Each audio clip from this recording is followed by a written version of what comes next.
The silence in that London courtroom wasn't just uncomfortable, it was suffocating. When one of Britain's most fearless investigative journalists rose to his feet and spoke two words that would shatter everything we thought we knew about the royal family, you could hear hearts breaking in real time. A prince sat motionless, the color draining from his face like a man watching his entire world collapse. And the woman beside him, the one who'd built an empire on carefully crafted narratives, couldn't even stay in the room. She ran. Not walked, ran. With tears streaming down her face as her perfectly constructed image shattered into a million pieces right there in front of everyone. What you're about to hear isn't speculation. This isn't another gossip channel rehashing old rumors. This is about documented evidence that just surfaced in a British courtroom. Evidence that suggests one of the biggest deceptions in modern royal history. And the most heartbreaking part? The man at the center of it all might be the only person who doesn't know the truth. For years, whispers circulated through palace corridors, questions nobody dared ask out loud, timelines that didn't quite add up, a birth shrouded in unprecedented secrecy, and one man, discarded and forgotten, who held secrets that could bring down an entire carefully constructed fairy tale. Today, those whispers just became shouts. Today, someone finally said out loud what everyone was thinking, but nobody had the courage to ask. To truly grasp what just exploded into public consciousness, we need to rewind to a man the world conveniently forgot. A Hollywood producer who stood beside an ambitious actress for nearly a decade, watching her transform from struggling audition goer to television star. He wasn't just a husband. He was a witness to every calculated move, every strategic decision, every compromise made on the climb upward. He knows things that matter. Things that explain why a prince might be terrified right now. But here's what makes this man's story so chilling. The way that marriage ended wasn't just cold, it was surgical. Picture this. You come home one day expecting your wife, and instead you find a FedEx package. Inside, your wedding ring, no note, no explanation, no final conversation. Just a diamond in a box, mailed like a returned purchase. Hollywood insiders say he was devastated, completely blindsided. One moment he was married to the woman he'd supported through years of struggle, the next he was discarded the instant she no longer needed what he could provide. Now, why does a divorce from years ago matter today? Because patterns reveal character. If someone can erase a decade-long relationship with the emotional warmth of a corporate termination letter, what does that tell you about their capacity for loyalty? What does it tell you about how they view people once those people stop being useful? And more importantly, what does it mean for the prince who gave up everything, his family, his country, his military honors, believing he was protecting true love? But here's where this story transforms from sad breakup tale into something far more disturbing. In the years since that actress became one of the most famous women on earth, literally everyone from her past has spoken. Her father, her half-sister, childhood friends, former colleagues. Everyone had a story to tell. Everyone except one person. The ex-husband who was supposedly discarded so brutally that he was left emotionally shattered. He's never given a single interview, never sold a story, and we both know tabloids would have paid millions. Never uttered one word publicly about the woman who allegedly treated him like garbage.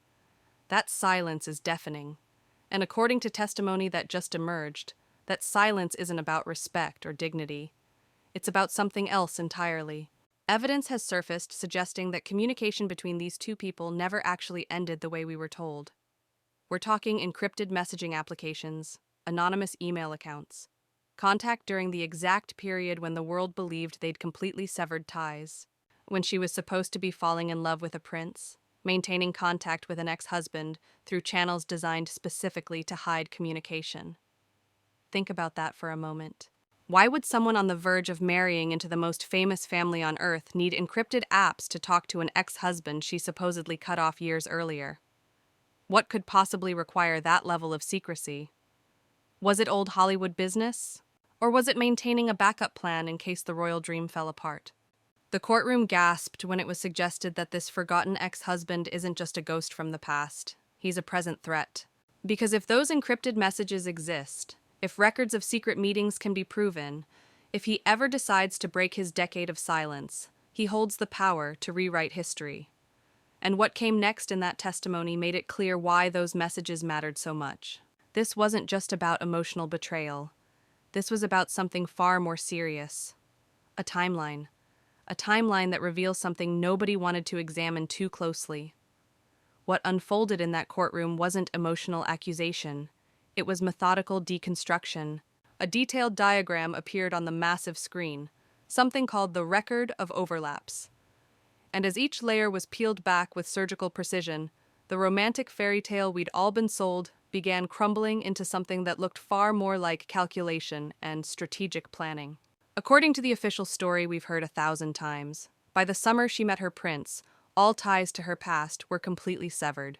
She was living independently, filming her television show, embracing single life, a clean slate ready for royal love. But the evidence presented paints a drastically different picture. Hotel records, phone logs verified by telecommunications companies, testimony from staff members who watched it all unfold.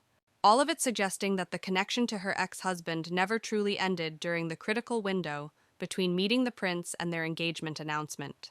The room leaned forward collectively as focus turned to the specific months between their first meeting and their public engagement announcement. This was the audition phase, the proving ground for whether she could handle royal life. But according to the evidence, she wasn't ready to completely let go of her safety net until she was absolutely certain she'd secured the bigger prize. There were gaps in her filming schedule, not just normal days off, gaps that coincidentally aligned with unpublicized trips made by one specific person, her ex-husband. While a prince in London was sending loving text messages and dreaming of their future together, evidence suggests his future wife was potentially maintaining a complex connection with her former husband just miles away in Canada. The temperature in that courtroom dropped as this was described as maintaining a safe exit strategy. One devastating question hung in the air. Could someone this calculating truly burn her only bridge when she wasn't completely certain she'd successfully reached the other side? The prince was high risk, high reward. The ex-husband was the proven stable asset. Keep both lines open until you're absolutely sure which one will actually hold your weight. And this overlap leads to the most terrifying implication of all. If she was indeed maintaining relationships with two men during the crucial months before her royal wedding, it raises a biological question that nobody wanted to ask out loud. A timeline of genetics. Because if relationships overlapped, then conception windows overlap. And if conception windows overlap, then the assumption about paternity becomes exactly that, just an assumption. And in constitutional law, assumptions don't inherit thrones. This brings us to the phrase that will echo through history: Operation Cuckoo. For anyone unfamiliar, a cuckoo bird doesn't build its own nest or raise its own young. It secretly lays its egg in another bird's nest, tricking the host into raising a chick that isn't theirs. It's nature's ultimate deception, and the allegation being made is that a prince has been living inside this exact deception for years without knowing it. The silence became almost unbearable as anomalies surrounding a royal birth were methodically listed. Why is every single detail about this child's arrival shrouded in such impenetrable secrecy? Look at the facts without emotion. When other royal children were born, prestigious doctors proudly signed official notices. It's tradition going back centuries. But this birth was different. The famous royal medical team refused to sign the birth certificate. They broke centuries of protocol. Why would the most respected doctors in England refuse to put their names on a document unless something didn't align with what they were seeing? But the most damning evidence is the certificate itself. Months after the birth, there was an insistence on changing crucial information. First names were removed, leaving only the royal title. The media spun this as a petty gesture. But what if it was actually a legal maneuver, a way to distance the child's identity from personal history and bind him solely to the royal title, creating legal ambiguity about lineage while cementing connection to the institution? The most ruthless argument concerns why they really left Britain. The world was told it was about racism and privacy. That narrative was sold through emotional interviews and documentary series. But what if the exit was actually a desperate escape? A race against time that had nothing to do with paparazzi? Think about it logically. They fled to remove their child from the control of royal doctors and avoid the DNA testing that the palace would inevitably require as the child grew. Babies look relatively generic. Features aren't clearly defined. But as a child turns 1, 2, 3 years old, genetics sharpen. Resemblance becomes undeniable. Hair texture, eye color, facial structure, all of it becomes impossible to dismiss. Whispers were apparently already starting within palace walls, quiet observations about features that didn't quite match. If they'd stayed in Britain, that child would remain under royal medical protocol. By moving to California, they moved behind the fortress of American privacy laws, where medical records are nearly impossible to access, where the truth could be permanently concealed. Looking directly at a prince who sacrificed his titles, his security, and his relationships with father and brother, the implication was devastating. He might have no idea he's been protecting a genetic lie. He thought he was saving his family from media intrusion. But if the evidence is accurate, he was actually serving as an unknowing accomplice in a constitutional deception. And the cruelest part? The palace knew. Here's where people make a critical mistake. They assume the palace was naive, that the queen and her son were simply charmed when she entered the family. That assumption is completely wrong. According to the testimony, the palace wasn't naive. They were terrified. They knew from the beginning. Immediately after the birth at that London hospital, a secret process was quietly set in motion. While the world celebrated a new royal arrival, behind ancient stone walls, a routine health screening was conducted. But its true purpose wasn't health monitoring. It was verification, genetic verification. So where is that result now? If the child truly carries royal blood, why wasn't the result proudly displayed to silence every whisper? Here's the chilling answer. That document has never seen daylight. It was sealed and taken to one of the most secure locations in Britain, a special vault deep within the palace, a place where only the highest-ranking family members hold access, a wine cellar where secrets go to die. But why hide it? Cast your mind back to that birth year. The monarchy was already under enormous pressure. One prince was drowning in scandal. Public faith was hanging by a thread. The future king and his heir faced an impossible choice. If they revealed that the child didn't carry royal blood, it wouldn't just be a scandal. It would be a constitutional catastrophe. Under ancient treason law, deceiving the crown regarding succession is considered one of the highest crimes possible. If she had knowingly presented a child not of royal lineage as a potential heir, the legal implications would be absolutely catastrophic. It would demand a public trial. It would completely destroy the prince. And it might have brought the entire monarchy crashing down during its most vulnerable moment. So they made a calculated decision. Strategic silence to protect institutional survival. They locked the truth in that wine cellar, hoping they could manage the situation quietly. But this compassion created something they never anticipated. It created leverage. By hiding that DNA result, they inadvertently gave her the ultimate weapon, the shield of uncertainty. She understood something crucial. The palace would never dare reveal the truth because the destruction would be mutual. She knew her secret was safe, not because they loved her, but because they feared the alternative. The future king isn't a weak father. He's a monarch being held hostage by a biological secret locked in his own basement. As we reach the end of this examination, we're left with a tragedy that rivals anything in classical literature. A prince who waged war against his family, his country, and the media to protect his wife may one day wake up to find he was fighting for an illusion.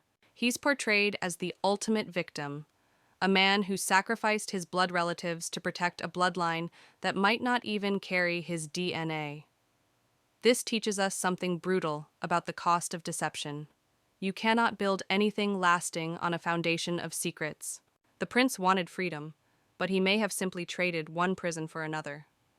He left palace life for a glass cage in California, beautiful on the outside but ultimately still a trap. The silence from her. The silence from the ex-husband who won't speak. The silence from the palace that won't open the vault. All of it points to one undeniable truth. Where there is no transparency, there cannot be genuine trust. If this entire theory was baseless, one simple genetic test released publicly would have ended it years ago. The fact that we're still asking these questions tells you everything you need to know. The real question isn't whether secrets exist. Clearly they do. The question is whether truth matters more than protecting comfortable lies. The question is whether one man deserves to know the reality of his own life, even if that truth destroys him. And the question is whether an institution, as ancient as the British monarchy, will finally choose transparency over self-preservation. Now, the decision falls to you. Is the investigative journalist a hero for exposing potential constitutional fraud? Or is he a villain destroying a family for publicity? There is no easy answer. There is only the question of what kind of world we want to live in, one built on comforting lies or uncomfortable truths. What's undeniable is this: something happened that required unprecedented secrecy. Something exists that powerful people desperately want to keep hidden, and someone somewhere holds the key to unlocking it all. Whether that key ever turns remains to be seen. But one thing is certain: the truth, whatever it is coming. You can only keep secrets buried for so long before the ground starts to shift and what's underneath begins to surface. Until that moment arrives, all we can do is watch, question, and refuse to accept easy answers when the evidence suggests something far more complex lurks beneath the surface. Keep your eyes open,